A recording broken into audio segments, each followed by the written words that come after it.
Donc je suis reçu par Joyce Duval dans son cabinet parisien du 13e arrondissement, près du métro Corvisart. Et bon, vous êtes une astrologue, une voyante, mais vous êtes aussi quelqu'un qui observe ce qui se passe dans ce milieu, une sociologue, une journaliste. Et on va commencer peut-être par cet aspect-là, même peut-être une historienne en quelque sorte, puisque vous avez quand même une formation universitaire assez solide, hein, par ailleurs, et une méthodologie rigoureuse. Donc je voudrais que vous nous rappeliez dans les grandes lignes un petit peu tout ce qui concerne le phénomène de la télévision en rapport avec l'astrologie et la voyance. Parce que qu'est-ce qu'il faut en savoir? Donc, donc on va laisser de côté notre propre chaîne Téléprovidence, qui est une chaîne qui n'est pas commerciale au sens où vous l'entendez, puisque pour vous, en fin de compte, d'après ce que j'ai compris, ce qui vous intéresse, parce que sur quoi vous avez travaillé, vous avez fait un audit, ce sont ces chaînes qui vivent de la consultation et qui vendent des produits de ce type. Alors, pouvez-vous en quelques minutes nous rappeler qui sont les pionniers dans ce domaine et comment ce phénomène s'est développé et, voilà, qu'est-ce que vous pouvez nous dire pour que nous sachions à peu près comment vont les choses, comment ça s'est fait, comment les choses se sont mises en place. Il y a quelques années, venu des États-Unis, un Français qui s'était implanté là-bas et qui avait déjà expérimenté aux USA le principe de la chaîne avec des consultations payantes à la minute. Donc, tout frais et moulu de cette expérience qui marchait très très bien aux États-Unis, il est venu implanter ce système en France, où il a... Vous parlez du début du XXIe siècle. Ah là, oui, on est à peu près au début des années 2000, effectivement. Il a commencé à créer donc la fameuse chaîne de télévision Astro Center. Il avait commencé par le site Astro Center, où bien sûr on avait des horoscopes en ligne. Et aux États-Unis, ça a été commencé depuis plusieurs années avant? Oui. J'ai pas exactement les dates, mais dans les années 90 peut-être. Ah, quand même, oui, d'accord. Il y avait une dizaine d'années d'expérience déjà derrière lui. Peut-être 95. Je peux pas vous dire, là, j'ai pas les dates, je suis vraiment désolée, j'ai pas prévu. Et ça continue à exister là-bas Oui, absolument. Sous le même titre, Astro Center Oui, je pense qu'il continue à exploiter sous un nom équivalent. Et il est venu donc en France, il a expérimenté cette chaîne, qu'il a revendue au bout de quelques années à l'énorme mastodonte qui s'appelle Wengo, qui lui est le grand spécialiste de l'expert par téléphone, c'est-à-dire les avocats et les consultations par téléphone à la minute. Et donc il a vendu sa chaîne, Astro Center, qui est exploitée sous le numéro 195 parmi les chaînes, à cette société qui continue à l'exploiter aujourd'hui. Et de plus en plus, donc, de nouvelles chaînes. Excusez-moi, une question un peu naïve. Qu'est-ce que ça veut dire vendre une chaîne? C'est-à-dire qu'il a cédé les droits d'exploitation, il a tout revendu. C'est une société. Parce qu'on aurait pu imaginer qu'on puisse créer un nouveau produit. Non. C'est une question naïve. Il n'avait pas l'exclusivité sur le concept. Il est le seul à avoir eu les logiciels à l'époque pour pouvoir exploiter ce genre de système. À ce point, d'accord. Oui. Et également le paiement en ligne. Oui, d'accord. Il y a toute une logistique. Oui. Les enregistrements des voyants. À l'époque, les voyants étaient plutôt dans des pièces où ils venaient enregistrer. Aujourd'hui, il y a des plateformes et des plateaux. Et donc il a revendu donc, toute la partie française, mais il a gardé la partie américaine, il est reparti aux États-Unis. Depuis, les chaînes de télé nationales, alors nationales peut-être un peu moins, mais certaines chaînes de la TNT du type IDF1, Vivolta, ont repris des extraits et ont rediffusé des moments de cette télévision. C'est-à-dire que non seulement la chaîne diffuse en permanence avec des rotations toutes les 2 heures de programme. Là, on n'est plus en live, là. C'est du réchauffé. Au départ, ce sont des produits qui étaient en direct, en quelque sorte. Voilà, mais qu'on rediffuse. Et on les rediffuse en boucle. Et donc ça peut et on les revend à d'autres Alors chaînes. expliquez-nous donc, Joyce, qu'est-ce qui fait l'intérêt de ces rediffusions qu'est-ce que le public, quel intérêt le public y trouve, puisqu'il n'est pas directement impliqué? Alors, le public, c'est donc les personnes qui ont envie de regarder ces programmes, bien entendu, qui sont attirées par ce type de programme, pour plusieurs raisons, mais l'une des raisons essentielles étant d'assister à une consultation en direct. Il y a un côté un peu voyeur et en même temps un côté critique. Et puis il y a bien sûr les autres personnes qui regardent ça pour s'améliorer eux-mêmes dans leur voyance. Mais eux, ils ne vont pas consulter. Ce qui est intéressant, c'est ceux qui vont, à partir du moment où ils ont vu un tel a posé telle question, moi aussi j'ai peut-être envie de poser la même question, oui. Et du coup ça va générer des heures de consultation. Ils s'identifient aussi et en plus ils veulent eux-mêmes à leur tour consulter. Voilà. Oui. Donc il y a une synergie qui se met en place. Et vous voulez dire que d'une certaine manière ça peut aussi être formateur pour de futurs voyants? Absolument. Absolument. Il y a beaucoup de personnes qui regardent la manière de procéder, les jeux utilisés, les façons les différents tirages, le vocabulaire qui est utilisé lors de la consultation. Et on doit reconnaître que, alors sur Astro Center par exemple, le voyant est seul face à un consultant qu'on ne voit pas mais que l'on entend. Qui est présent. On ne voit. Il est présent, mais on ne le voit pas. Mais il est là quand même. Voilà, il est présent par la voix. Il est sur le plateau. Non, il est en direct par téléphone. Ah d'accord, mais donc il n'est pas vraiment présent, d'accord. Il est présent par rapport au téléspectateur parce qu'on l'entend parler. Non, il pourrait être présent et ne pas être filmé. Voilà, il n'est pas filmé, mais on entend sa voix. Donc c'est quand même une consultation par téléphone, mais télédiffusée. Voilà. Et ça, c'est assez suivi. À tel point que ces émissions ont été vendues à plusieurs autres chaînes. Pourtant sur le plan visuel, c'est pas très intéressant, je suppose. On voit quelqu'un parler. Est-ce qu'il y a un visuel intéressant? Est-ce que la caméra se porte sur le tirage? Est-ce que c'est tout le temps le même on voit tout le temps la personne qui parle? Comment? Alors aujourd'hui il y a deux techniques. Soit on a le voyant seul qui est en direct avec un auditeur.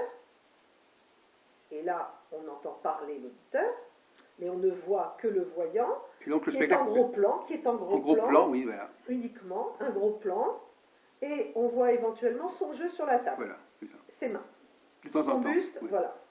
Et des publicités qui s'affichent généralement sur le côté, d'accord. Et ainsi que des bandes passantes qui permettent d'appeler la chaîne, oui. Pour générer des minutes de connexion. Parce que pendant qu'il y en a un qui est à l'antenne, il y en a 50 qui travaillent derrière. Mais dans les rediffusions dont vous parlez sur d'autres chaînes, il n'y a pas la bande passante. Ils remettent la leur. Ils mettent une bande passante qui est la leur. Ils changent la bande passante pour générer de la minute de consultation. Mais ces Vivolta, etc., ils n'ont pas de service de consultation eux-mêmes. Alors, aujourd'hui... je voulais juste revenir sur les deux techniques. Je vous en prie. Donc, il y a également le voyant qui, lui, peut avoir un présentateur à côté de lui. Donc là, ils sont deux. Donc le présentateur accueille le consultant, lui parle, lui demande des choses, sa date de naissance, la question qu'il veut poser, passe la main au voyant, le voyant fait sa consultation, et le présentateur prend le relais et dit au revoir, et ainsi de suite. Et une consultation va durer à l'antenne quelques minutes, 5 minutes, 7 minutes, 10 minutes maximum. Le téléspectateur, lui, lorsqu'il regarde ces émissions, se moque souvent des voyants. Oui. Il apprécie il dit n'importe quoi, il a fait ceci, il a mis les doigts dans son nez, parce que les voyants ne sont pas très bien formés encore. Excusez-moi de vous interrompre. Comment sait-on comment réagit le téléspectateur? Vous avez eu l'occasion de... Parce que je connais des gens qui regardent ces chaînes et que j'ai donc pu échanger avec eux. Et la plupart du temps, tous ceux qui regardent ces chaînes ne vous diront jamais qu'ils aiment les programmes, non. Parce que peut-être qu'ils les aiment mais qu'ils ne veulent pas le reconnaître, mais ils préfèrent dire que c'est drôle, il raconte n'importe quoi, c'est du show. c'est du chaud, du folklore. Donc ça les amuse, donc ça les détend, donc ils rigolent. Voilà. Ils préfèrent prendre cet angle-là pour parler de ce qu'ils ont vu. Donc ce produit ce produit, l'Astro Center ou d'autres, il intéresse des chaînes en tant que distraction, en tant qu'amusement, voilà. en tant que show Au lieu réalité. On a la chaîne de voyance. Et c'est présenté sous mais quel nom? Mais la grande différence, c'est que derrière, ça génère de l'argent, des minutes de connexion et que ça fait vivre des plateformes. Parce que c'est de la publicité. Alors, la question que je vous posais, c'est est-ce que ces chaînes qui rachètent ou qui louent ces programmes, elles-mêmes, elles vont mettre en place des plateformes de voyance? Absolument, aussi? Et si elles n'ont pas de plateforme, elles prennent des intérêts pour retrouver un pourcentage. Ah, d'accord, donc c'est pas uniquement le fait on ne produit pas simplement des programmes pour amuser le public, il y a aussi, on vend quelque chose aussi. C'est du téléachat. D'accord. Oui, en fait c'est du téléachat. Et ça s'appelle comment quand c'est récupéré? Ça porte un autre nom? Ça s'appelle comment? Les titres des émissions, Voyance, oui. Vivolta Voyance. Non, la chaîne reprend et met son logo sur C'est ça. Ils ont un nom qui leur est propre. Absolument. Vivolta Voyance, par exemple, ça existe. Voilà. D'accord. Enfin, Vivolta Voyance, je ne sais pas si Vivolta Voyance existe, mais lorsque une émission de voyance est diffusée sur la chaîne Vivolta, on voit apparaître le nom de la chaîne Vivolta sur l'émission. Oui. Et ils appellent cette émission comment? Vous ne savez pas? Il y a plusieurs noms, ça change tout le temps. Bon. Et puis aujourd'hui, il y a des chaînes qui ont leurs propres voyants. Ils ne font pas tous appel à Astro Center. Au début, c'était Astro Center qui vendait beaucoup de rediffusions à de nombreuses chaînes, mais des chaînes plus petites ont trouvé la chose fort intéressante, ont voulu exploiter ce phénomène. Parce que Astro Center diffuse également des programmes, des horoscopes chinois, des horoscopes de la Lune. Donc il y a vraiment un programme qui est constitué, c'est une véritable chaîne de voyance à 100%. C'est une gamme. Hein. Voilà. Mais derrière, ceux qui ont voulu surfer sur ce créneau ont pris un présentateur, un voyant, et ont commencé à faire leurs propres émissions, tout comme Claude Alexis, qui lui a commencé aussi de cette manière-là, est allé sur Vivolta, IDF1, et aujourd'hui a créé sa propre chaîne, mais pas encore sur les créneaux de la TNT, mais s'est installé sur le web. J'ai appris qu'il était aussi sur Beurre TV. Absolument. Voilà. Donc ça a été repris par une télévision qui est consacrée à l'Orient, en fin de compte. Oui, mais comme dans ces Beurre TV est une radio qui aime énormément l'astrologie. Les Arabes sont fans d'astrologie. Si vous allez à Marrakech, vous avez des astrologues. Là, ça se confirme, là, oui. Voilà. Donc l'Orient adore l'astrologie plus que l'Occident. Ah bah à ce point-là, oui, d'accord. Et oui, ils sont très fans de voyance, de magie et d'astrologie. Oui, effectivement. Et de grands astrologues, d'ailleurs, arabes. Ah oui, on ne les connaît pas bien. On ne les connaît pas bien parce qu'ils ont des noms un peu compliqués, mais qui ont beaucoup travaillé les étoiles et les planètes. Mais pour revenir aux chaînes de télévision, aujourd'hui, de nombreux acteurs se multiplient. Les chaînes ont leur voyant vedette, parce que c'est ça aussi qui est intéressant, c'est d'avoir son voyant vedette pour attirer une clientèle, et puis derrière, faire tourner les plateformes. Donc vous avez dit que ce premier concept d'Astro Center a été repris et décliné par ma chaîne voyance. Alors, on ne peut pas vraiment dire ça de cette manière-là, parce qu'aujourd'hui encore, Astro Center est inégalé. Oui, ils n'ont pas retrouvé tout à fait. Il est inégalé parce qu'ils ont des producteurs, ils ont des studios, ils font des programmes, ils mettent en ligne, ils émettent 24 heures sur 24, et c'est une chaîne 100% voyance. Vivolta est une chaîne qui ne va diffuser une émission de voyance que, déjà généralement, c'est le soir ou à l'heure du déjeuner. Mais pas dans la journée ni en prime time. Et ma chaîne voyance alors Alors, ma chaîne voyance, ça c'est tout récent, ça a à peine un an. Ah, même pas, oui. Ça a été créé sur l'initiative de Claude Alexis, qui a décidé de créer une chaîne sur le web. C'est-à-dire qu'il suffit de se connecter sur Internet sur le site, et là, on peut avoir accès à une voyance par téléphone ou par Skype. Je ne sais pas exactement comment il fonctionne, mais en tout cas, ce n'est pas une chaîne de télévision classique traditionnelle. C'est une chaîne par Internet. Ça ne change pas grand-chose, en fait. Si.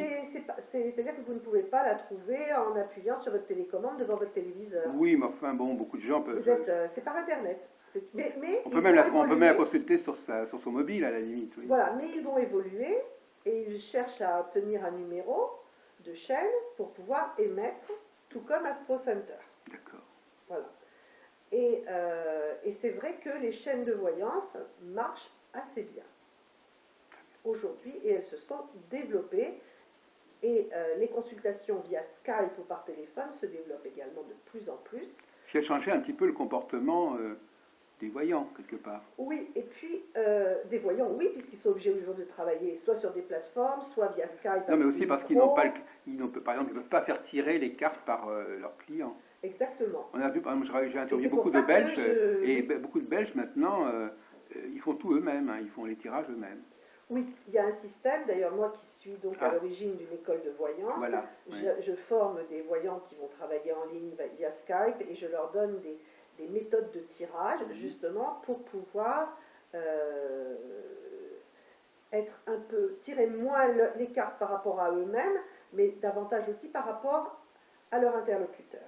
Donc c'est des tirages assez précis et nouveaux. En fait, ce sont effectivement de nouveaux tirages qui apparaissent. Et vous avez travaillé sur ce sujet, sur cette formation spécialement? Moi, je m'intéresse effectivement à tout l'univers qui touche à la voyance et à l'astrologie, puisque je suis moi-même journaliste et que je travaille pour différents magazines.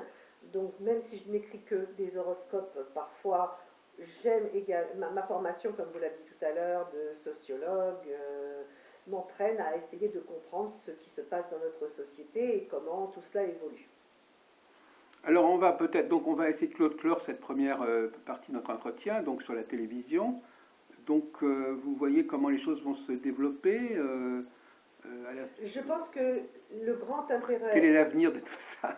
Le grand avenir de tout ça, c'est de générer de la consultation en ligne pour alimenter...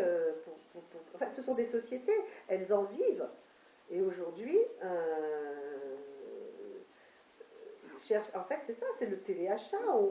Donc l'astrologie la voyance est intégrée dans la vie sociale, c'est un signe d'intégration. Oui. De banalisation aussi.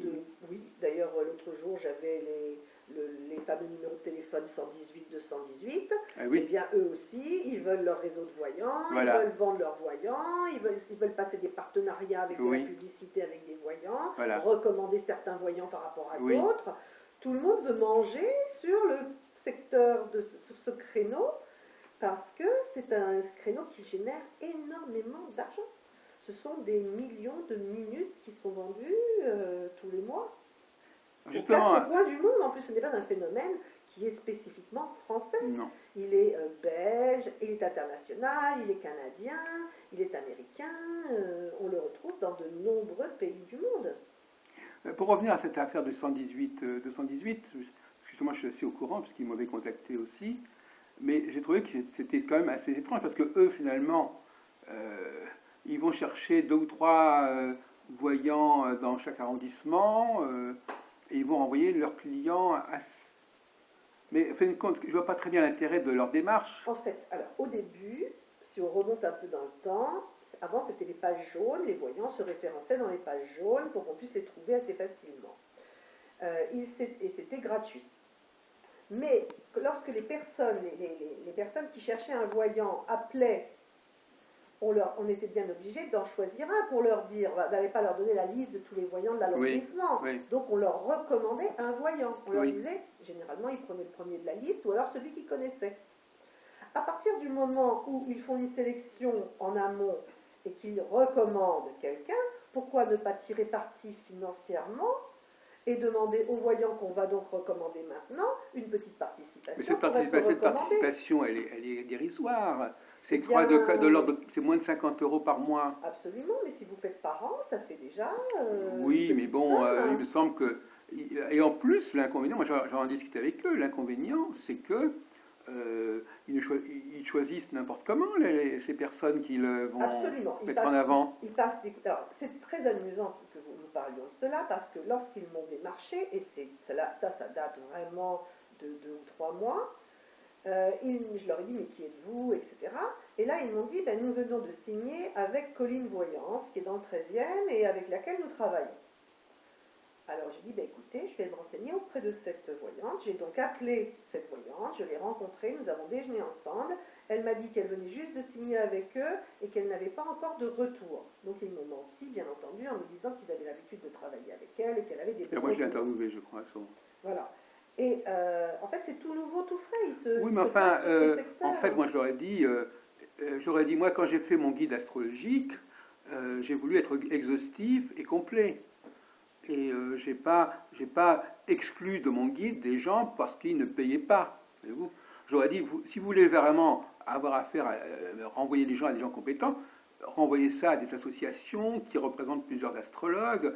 Là, vous allez prendre un peu au hasard 2 ou 3 astrologues et soit ça se passe très bien, ils vont être submergés, parce qu'effectivement, si tous les gens appellent 2 ou 3 personnes ou 2 personnes par arrondissement, c'est un peu trop. Donc je crois que c'est mal conçu leur projet, et surtout que la question argent ne devrait pas jouer, parce qu'en réalité, il s'agit plutôt d'améliorer leur service que en ayant vraiment la garantie de la qualité de ce qu'ils proposent, plutôt que de gagner quelques milliers d'euros de plus qui ne correspondent pas à grand-chose dans leur budget global, mais qui hypothèquent la qualité de ce qu'ils proposent. C'est un peu l'américaine.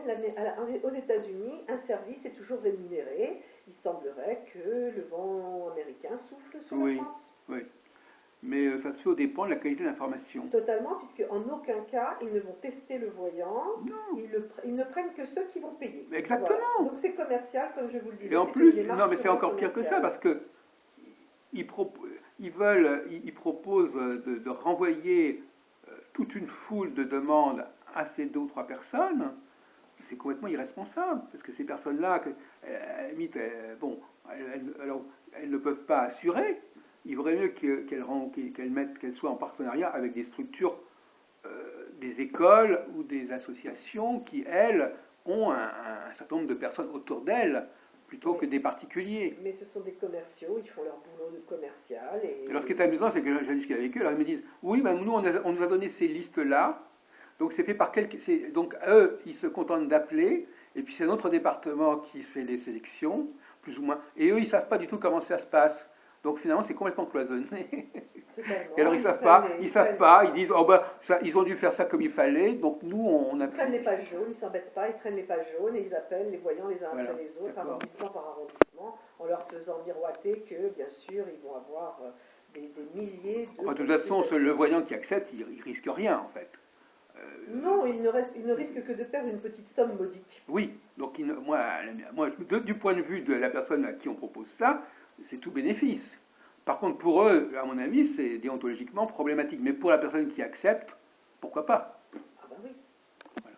Donc, elle a tout intérêt, elle se dit, bon ben voilà, on va me renvoyer des tas de gens, je ferai ce que je pourrais. À la limite, je peux même moi aussi envoyer à d'autres personnes. Le problème qu'on va rencontrer prochainement, c'est justement cette commercialisation de la voyance à outrance, qui fait venir de plus en plus des personnes sur ce créneau, sur ce marché de la voyance, qui ne sont plus dans l'aide altruiste et dans l'empathie de l'aide pour les autres, mais dans l'exploitation commerciale d'un cabinet pour faire du chiffre d'affaires.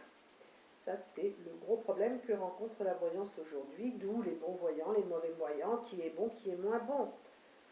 Oui, enfin, je sais pas, je crois que c'est pas nouveau ça quand même. Non, c'est pas nouveau, mais ça vous renvoyez la voyance, je ne sais pas à quelle époque vous référez quand vous parlez quand vous voyez une opposition avec ce qui se passe actuellement, voyance altruiste, vous parlez de quelle période? La différence, elle est très simple. Oui. C'est que il y a quelques années, nous n'avions pas tous ces outils de communication. Et le voyant, généralement, on allait le voir. Oui. On ne faisait pas de voyance par téléphone. Oui. Depuis que la voyance par téléphone s'est mise en place et que la mondialisation s'est opérée, on voit des cabinets de voyance, dont je ne citerai pas le nom, qui font travailler des personnes, même pas dans des pays du style la Tunisie ou le Maroc, et on n'exploite pas des voyants, ce ne sont pas des voyants, on les appelle des voyants, mais on leur dit simplement pour les former, vous commencez vos phrases par je sens, je ressens, et je vois. Ah bon, d'accord, donc vous êtes... Donc c'est pour ça que oui, je dis oui. aujourd'hui qu'il y a une exploitation commerciale de la voyance via le téléphone. Vous êtes au courant de la façon dont on forme les gens qui vont travailler chez eux?